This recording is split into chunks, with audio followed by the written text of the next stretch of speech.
Hi, I'm Bryan Finster. I'm a distinguished engineer and value stream architect working with defense unicorns. We help build platforms to make it easier for people to develop and deliver in very challenging environments. Think submarines. Previously, I was working at Walmart for years. Last role I had there was I founded and led the DevOps Dojo there for several years, based on the experiences we had with rolling out continuous delivery in logistics at Walmart. I come at this from a very different perspective from people like Steve. Individual contributor. I'm not a CSO, or CTO, I'm not a CXO, whatever. Never been a manager. I backed into value streams from the perspective of how do we actually deliver valuable solutions to the business daily. And I'm going to tell you a little bit about that story. We had this challenge. I worked in logistics. We had a main warehouse management system for Walmart, 25 million line entangled monolith developed by about 400 people on teams that were HR-driven development. It's just a team around a manager, go develop a feature, entirely feature factories. And we were delivering every quarter, usually several weeks late, with scheduled war rooms, 24 hours, 7-day support for at least a week, generally ran longer than that. You install, everything explodes, fix, roll it out, fix it some more, roll it out some more, nightmare. And we had a challenge from our SVP. We're delivering quarterly, kind of. We're not meeting our business goals. We'd like to deliver every 2 weeks. Now, a bunch of us senior engineers were like, okay, that sounds like fun. We think we can do it daily though, because we've been reading continuous delivery. We've been focusing on some of these ideas. We said we can do it daily. And so we ran some experiments. First, we had to change our architecture. We absolutely couldn't do it with the current system. And so we started with laying out, we used domain-driven design to lay out, here's the business capabilities for warehouse management system. We're going to build teams around these. And then we went to the SVP and said, this is how we need to reorg the area. Yeah, that's not normally what you'd expect engineers to do, but that's what we went after because we'd read Conway's Law and we knew it was true. And he trusted us, so we did that. We also set up a platform team. I'm really passionate about platforms enabling people. And people have asked me, how big do you have to be before you worry about platforms? We started with 2 product teams and a platform team, about 3 people. That's how big I think you should be. And we established some key metrics. First, we wanted to make sure we were holding people accountable to their goals. So we started with completed versus committed percentage so we could get improved throughput.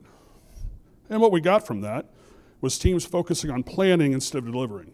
We didn't get improved throughput, but we got less sandbagging. People were more accurate with their estimates, which didn't help value delivery. Also, who here has started down the journey of continuous delivery? I want you to imagine that your area has never really worried about testing because you have a QA team who tests at the end. And now we're going to deliver daily and there's no time for that. I started panicking. I was like, we've got to learn how to test. Started really digging into that. But we were like, okay, now all these teams, we need to make sure the testing. We need to measure test coverage, make sure that they're testing. What we got was tests with no assertions, tests with meaningless assertions, and high coverage of untrustworthy tests. And I know this because we code reviewed. We went and looked at tests. When you see 900 lines of Java where it says assert true equals true, does that make you feel safer? I've literally seen this. I've warned people against this ever since then. Sam's went and did this. I told Sam's not to do it. They did it anyway, and then came back later and said, yeah, you were right. Yeah, I know. So some lessons learned, right? Loosely coupled teams aligned to business capabilities delivered much better than scaling frameworks. We were using SAFe at the time. Sorry. We had to burn it to the ground to get anything done. I'm just being honest, okay? And there's a reason why I'm passionately anti-safe, sorry. Because this was much more effective. We decoupled the teams, they were able to run independently, just focus on contracts and engineering instead of process.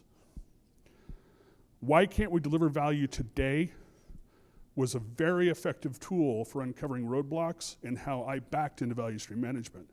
Because you start solving the problems at the team level, and then you stop because everything outside the team is broken. And then we have to go work with all those people and help fix them. And so we start from delivery and work out. And CD improved business outcomes and morale. Didn't expect it to improve morale.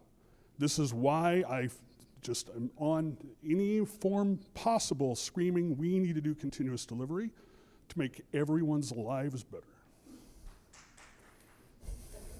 Thank you. Something else, we needed much better metrics.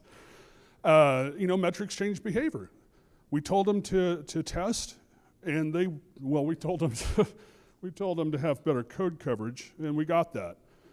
We told them to plan better, and we got that too, but it didn't help anything, so choose wisely. So then later, we had a CTO come in and say, we're going to improve engineering excellence, and we're going to do that by driving continuous delivery, because continuous delivery, solving that problem, brings out the best in what we do. It's hard, and you have to be good to get it done. And I got moved up to delivery platform out of logistics. I actually got rescued because we had a new director who was making it not good, to try to see how can we drive this across the enterprise. We're building an opinionated continuous delivery platform. Opinionated in the way that it made the behaviors for continuous delivery the easy thing to do. You could use Git flow if you wanted to, but it would hurt. You could do long-lived release branches and all this crap. It would hurt. You could do it, but the easy flow was CD. We also gamified CD metrics. We wanted to encourage people using dashboards because we're scaling to like thousands of teams globally and like 19,000 developers. How do we scale CD? Dashboards are one of those strategies we're using, not the only one, but really focusing on you're doing good if these metrics are good, and we're going to give you a star rating on these things. And so we learned some lessons. The gamified metrics helped the early and middle adopters. There's some warning there because the culture is not level in a big organization like that. And so those early adopters were in generative areas of the organization.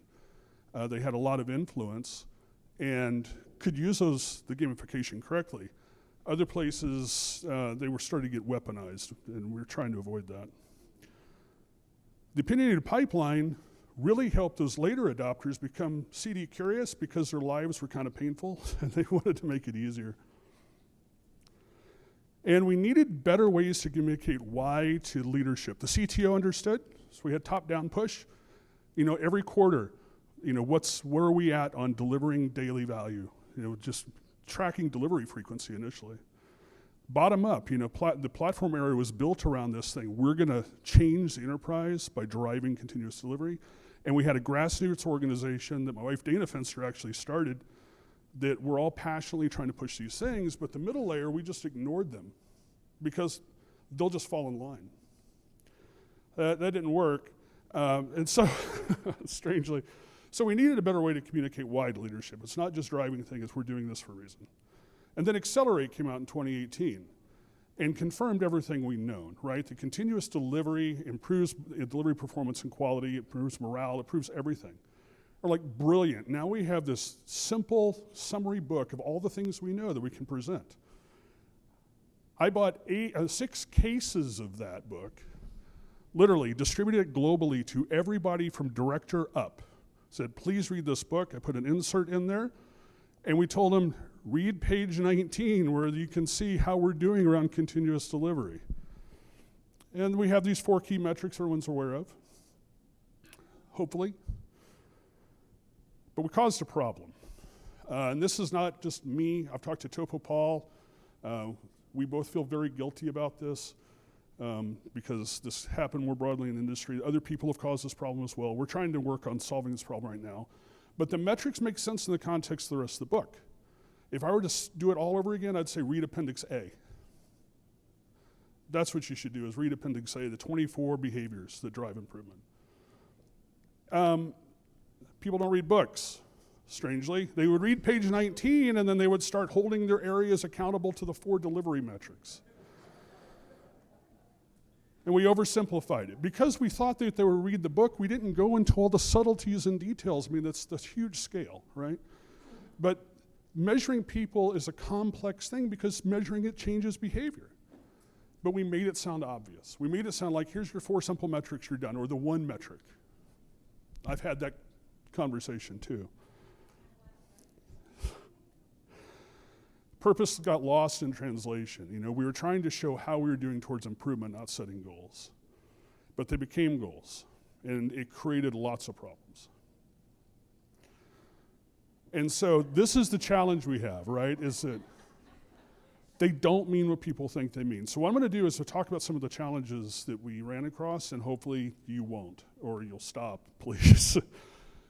Fallacy number 1, to be a high-performing organization, we need better DORA metrics, because obviously Google focused on DORA metrics to become high-performing. No, the DORA metrics were survey questions to try to find some correlation of behaviors that high-performing organizations have. They're not goals, and I wouldn't even measure them that way as a way to track improvement. There's other things I would do.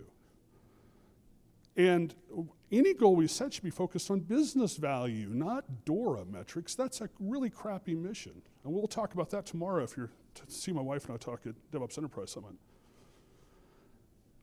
Now we have a way to stack rank our teams. We can compare which team is more productive than the other team. Reality team, every team has their own context, their own business problem, their own tech stack, different people, different cultures. Everything is different. The age of the application is different with more or less tech debt. That's not how it works. We use those as one of the tools to try to identify problems in the flow so we can clear it. Again, you know, bottom up is the way I look at it because that's been very effective. And if we compare teams, all we're going to do is destroy trust, everything falls apart. And I'll tell you, I'm very pragmatic. My focus is delivery. I care about psychological safety because if I don't have that level of trust, security fails, quality fails, and we just leave ourselves and our customers vulnerable to attack because we don't have internal trust to make that safer. Speed, we need to deploy more frequently so we can deliver faster. That's entirely wrong, okay? Number 1, deploy frequency is a measure of batch size. We're trying to shrink batch size because it improves quality. It makes it easier for us to find defects, and it also means that when we deliver the wrong thing, we can say, nope, that was the wrong thing, and not spend as much money doing it.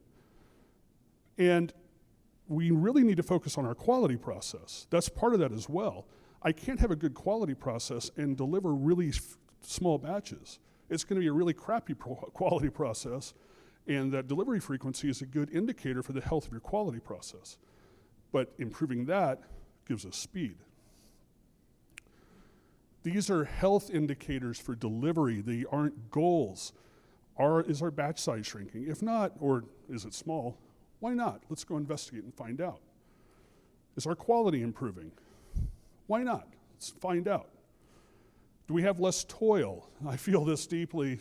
Been a developer for a couple of decades. I hate toil. Are we getting faster feedback on product goals? Why not? Do we have happier customers? Let's go investigate that. Well, hang on, none of the DORA metrics talked about that. We'll get there. Do we have happier teams? Because happy teams deliver higher quality and care more about the business goals than teams that are stressed out or hate you. So there's 4 metrics. So when I presented this at DevOps Enterprise Summit, Gene Kim actually told me to call it How to Misuse and Abuse DORA Metrics. I had a much gentler title because I didn't want to offend anybody that I was going after their metrics. But I read Accelerate again very carefully. I've read it many times. I went through the metric section, the whole book again. No, there's not 4 DORA metrics. Those are just the 4 survey questions they used. Here's many more metrics in the book that actually matter. Hopefully everyone's aware of flow metrics, and these are just summaries. These aren't all of them, but flow metrics. How long does it take to actually satisfy the customer? That's super important. You know, how much work in progress we have, because if we keep starting things and don't finish anything, then nothing gets done and the quality's terrible. Do we have a good culture? If you measure without a good culture, the low trust you already have goes right into the toilet. You know, are we really caring about customer outcomes? Because that's what it's all about. You know, are we able to sustainably deliver solutions to the customer? We should be measuring those things. And continuous integration, honestly, the metrics around CI are the engine that drives everything. And we're gonna show that here in a minute. We also need information radiators. If you measure and no one sees, does it matter? And the metrics have to be front and center. You know, one of the things that I focus on right now, working with Platform One, is how do we build flow and CD metrics dashboards in a way where people want to look at it, especially in a remote environment. It's incredibly challenging. And you know, at the team level, show them tactical information about their pipeline health so that they'll also see the metrics. And then what does leadership needs to see around flow? And how do we make it so that those metrics are shown in a way that it's actionable, that we have metrics with opposing forces? You don't want to measure defect. You don't want to show like defect frequency and step away. You want to put in relationship to how often we're delivering so that you can see that balance. And then also, if you look here, we have that gold line on continuous integration, because that's the definition of continuous integration based on team size, to encourage the very small batches that drive everything else, the improved quality that drives everything else. The CI drives all those things.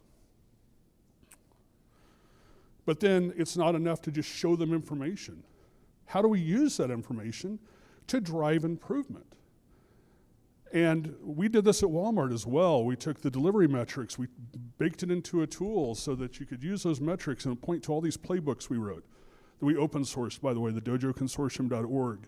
We open sourced all of Walmart's playbooks, and all around how to, pragmatic ways to help improve these things. But use the metrics to point them to that, because we need it at scale. I don't have time to talk to 19,000 people.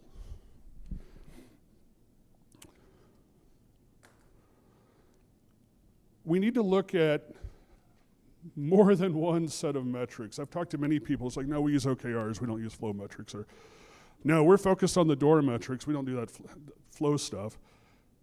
All of it ties together. They're all interrelated. They all touch each other. They're all leading and lagging indicators for each other. Number one, what's our top level metrics? Are we profitable? Do we have happy customers and happy teams? Are we meeting our business goals and doing it sustainably so we can stay in business?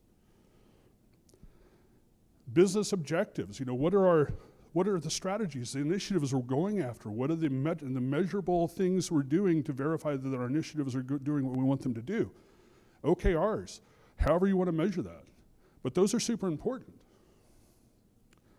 Then flow metrics, you know, we're looking at the constraints across the organization, within the teams in the organization, trying to find where those things are and using those to identify where we have problems to improve the supply chain of communication through the organization, which then improves the supply chain of value delivery through the organization.